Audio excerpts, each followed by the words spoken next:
Tako, lepo vas je videti. Dobar dan. Tako smo zbrani.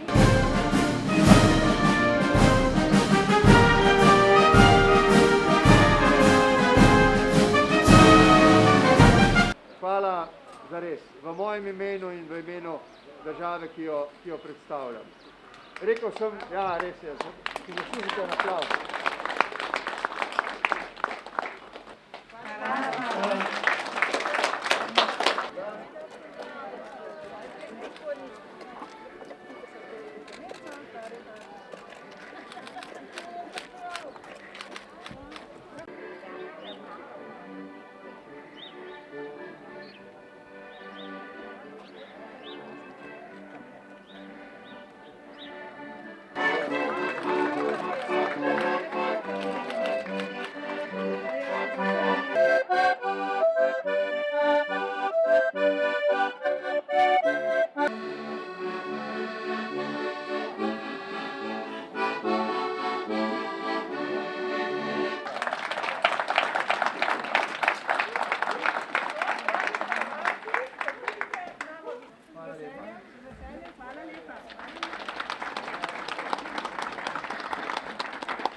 Je še čisto sveža. To je sončnica in tudi simbol v našem simbolu je sonček, tako da je to z veseljem zelo odraz naše. Ja, to je moj 8. regijski obisk, tokrat v Novem mestu. Hvala za to krasno stvar. Hvala lepa.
Ja, to vidim, da je vse takle kratek sprehod.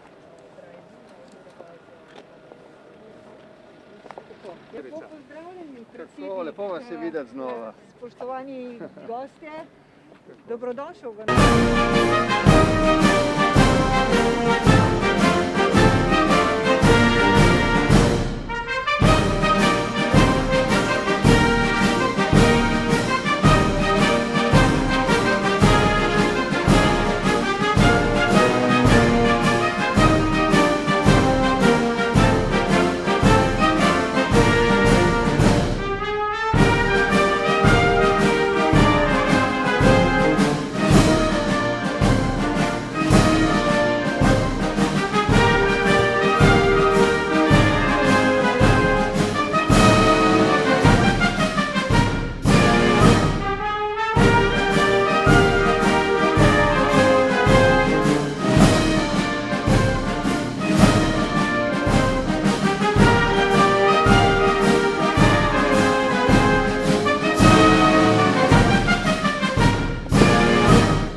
Najprej mi dovolite, da se vsem prisotnim še posebej pa predsedniku države, gospodu Borutu Pahorju, lepo zahvalim, ker ste nas obiskali tu v naši splošni bolnišnici Novo mesto.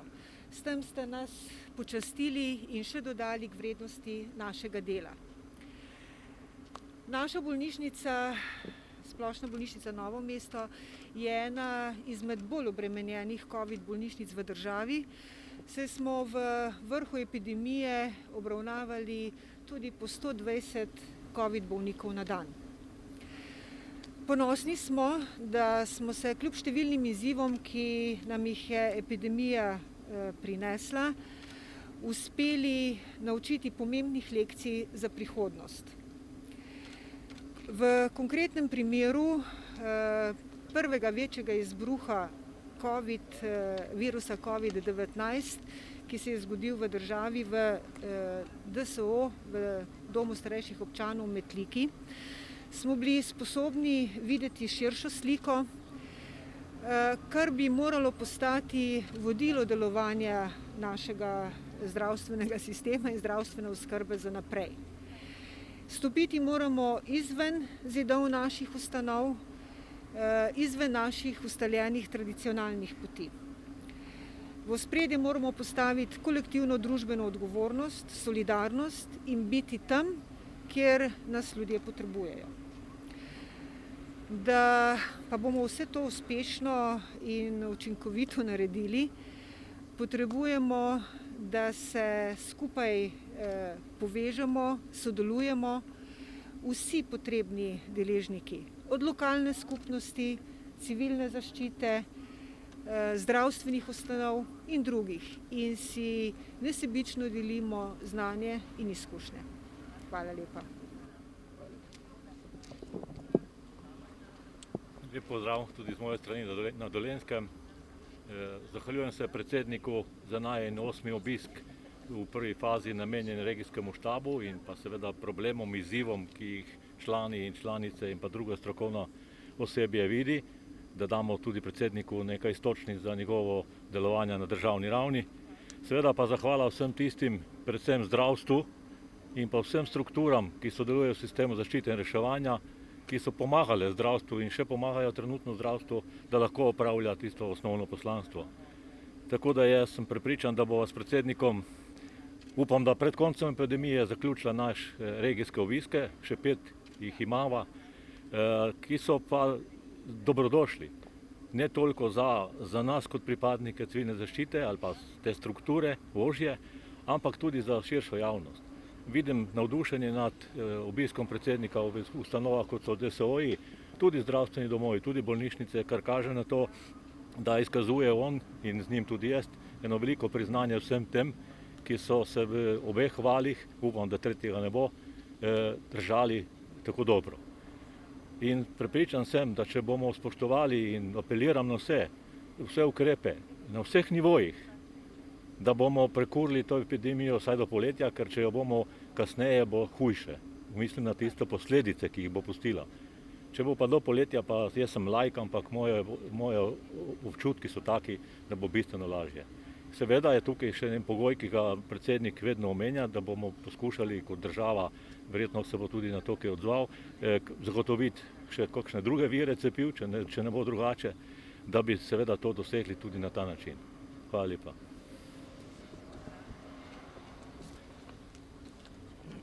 Današnji obisk predsednika države je za nas priložnost za inventuro, kako se v zadnjega skoraj leto dni spopadamo z epidemijo.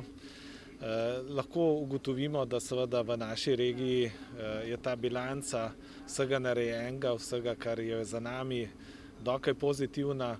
So pa seveda posamezne točke, posamezne izkušnje, ki nam govorijo, da seveda moramo biti tudi v bodoče pazljivi, da moramo določene ukrepe izvesti in tle seveda predvsem mislim na to, da tiste infrastrukturne ukrepe, ki seveda pomenijo nek zunanji okvir, kako se lahko spopadaš, ko pridejo najtežji dnevi, kot je prinesla nam zadnja epidemija.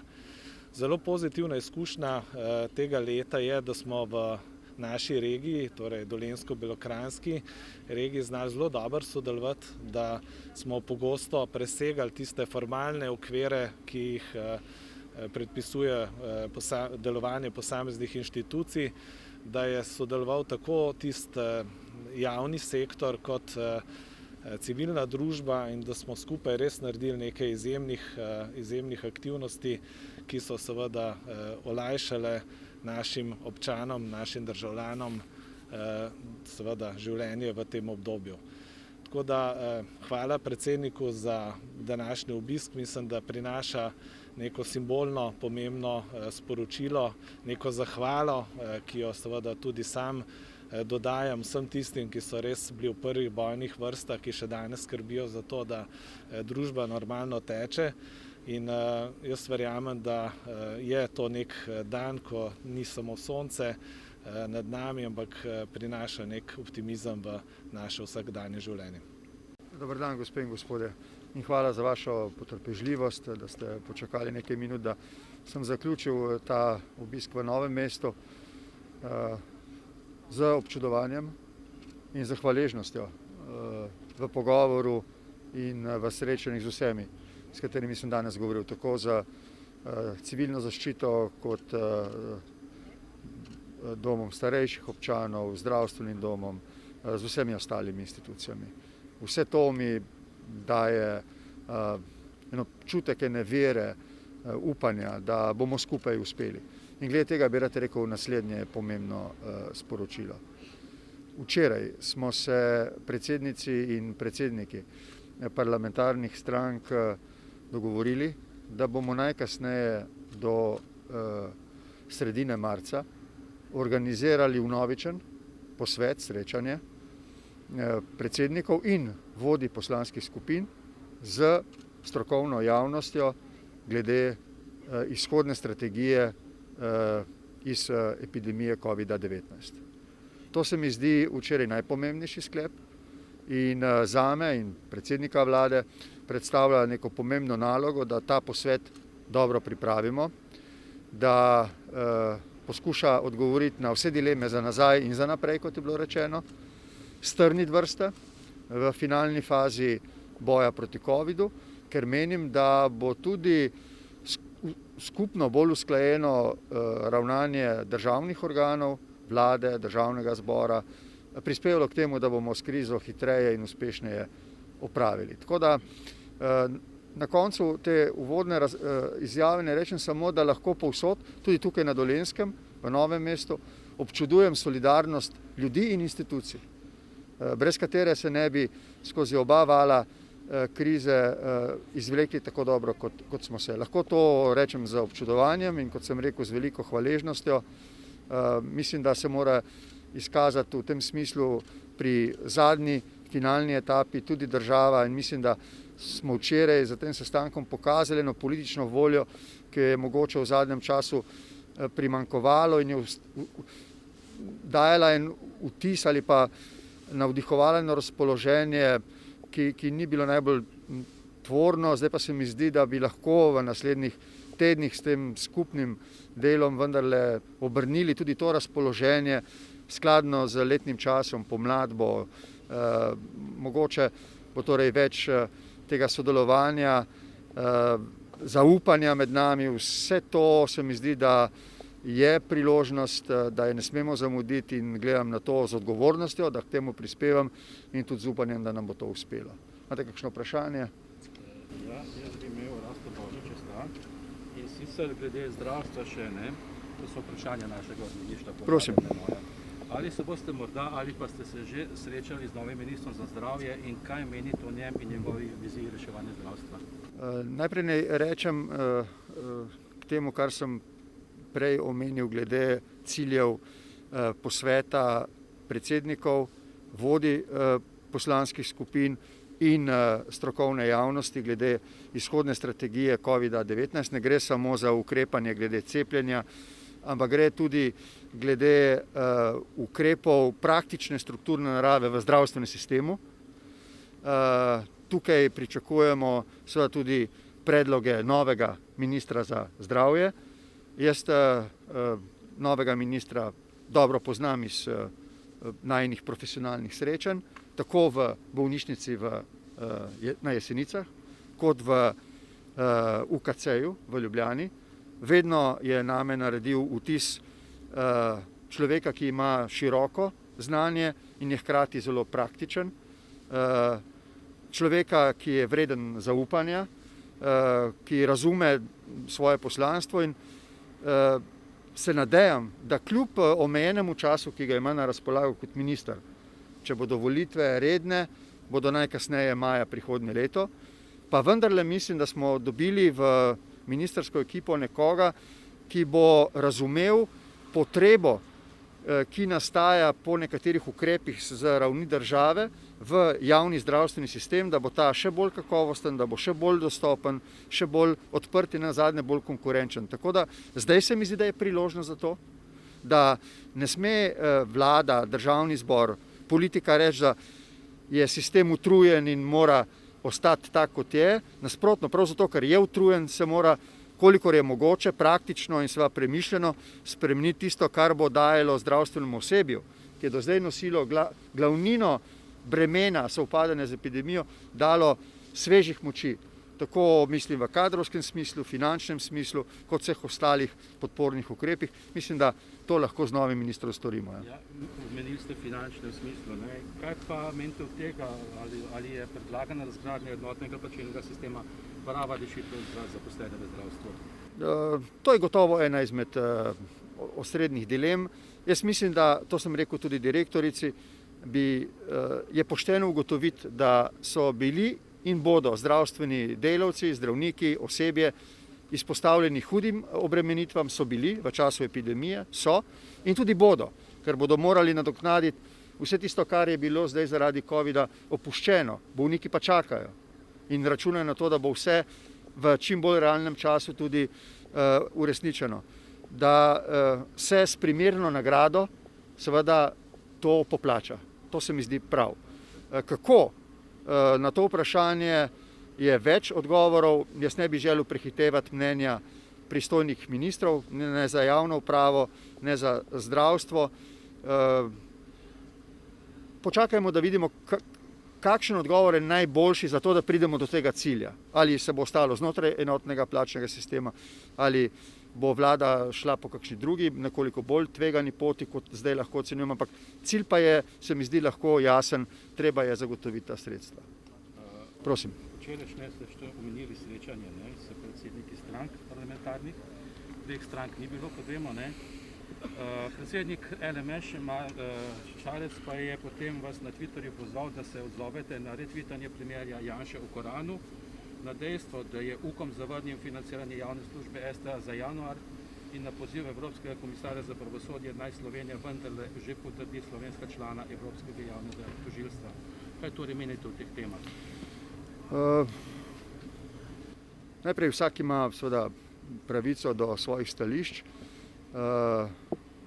Moja ocena včerajšnjega srečanja je, da je bilo koristno in da je treba za sodelovanjem nadaljevati.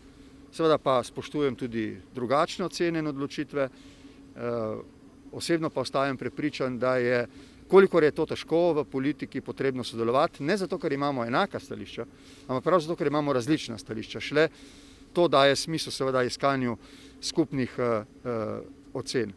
Jaz mislim, da je potrebno narediti vse v tem času, da se osredotočimo na izhodno strategijo glede epidemije, da se osredotočimo na okrevanje in da se osredotočimo na glavne cilje našega predsedovanja in da so vse druge stvari take narave, da jih je potrebno opraviti čim prej, brez velikih polemik, od imenovanja tožilcev do financiranja STA-ja. To sem vedno dejal, STA je agencija, ki ima neko posebno poslanstvo in mora biti tudi za to financirana, do vseh drugih vprašanj, ki ne smejo biti take narave, da nas delijo, ampak nas morajo povezovati. Tako da gremo naprej.